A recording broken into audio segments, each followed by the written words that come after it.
Un zeste d'info. Zoom sur la nutrition dans un zeste d'info avec Matteo Pasto, notre journaliste stagiaire de l'ISCP à l'Institut supérieur des médias de Paris. Vous allez répondre à nos questions sur l'alimentation aujourd'hui. Oui, aujourd'hui, Romain, nous allons parler grignotage. Est-ce que vous avez l'habitude de grignoter, Matteo ? Alors oui, malheureusement, je grignote beaucoup, presque toutes les 2 heures. J'ai tout le temps faim, même si je sais qu'il faudrait éviter de grignoter entre les repas. Et vous ? J'aimerais vous dire l'inverse, mais il m'arrive aussi de grignoter, même un peu trop souvent.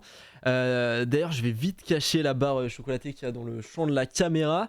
Mathéo, je crois que vous avez quelque chose d'autre à nous dire. Oui, alors comment éviter le grignotage ? Est-ce qu'un grignotage sain est possible ? On écoute tout de suite Marie-Laure Bougel, notre spécialiste diététicienne nutritionniste. Alors déjà, si vous avez faim ou que vous avez envie de grignoter, il faut se poser la question si c'est de l'envie, du stress, de l'ennui, une anxiété particulière, ou c'est vraiment, est-ce que c'est une vraie sensation de faim avec le creux dans l'estomac, les gargouillis, etc.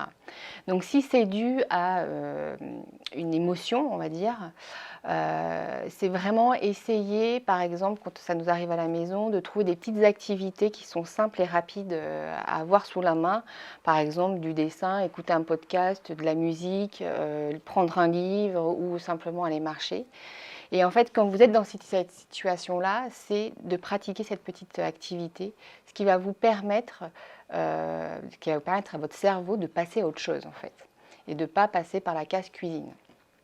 Donc déjà, et après, ça va mettre une petite habitude en place, et vous allez voir que vous n'irez plus dans les placards. Si par contre c'est vraiment une sensation de faim, dans ce cas-là, il faut vraiment se poser la question sur la composition des repas en amont. Donc du coup, essayer de rééquilibrer vraiment les repas en amont. Voilà, toujours ce qu'on avait dit avec les protéines, des féculents, des légumes pour bien caler, un produit laitier et un fruit.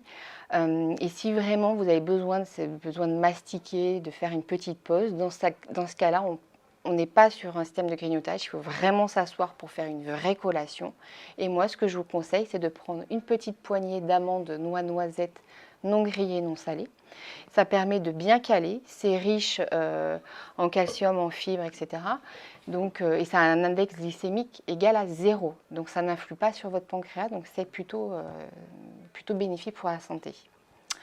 Donc la meilleure des solutions aussi quand on a faim en fin de journée, souvent c'est là où ça arrive, c'est éventuellement de manger plus tôt.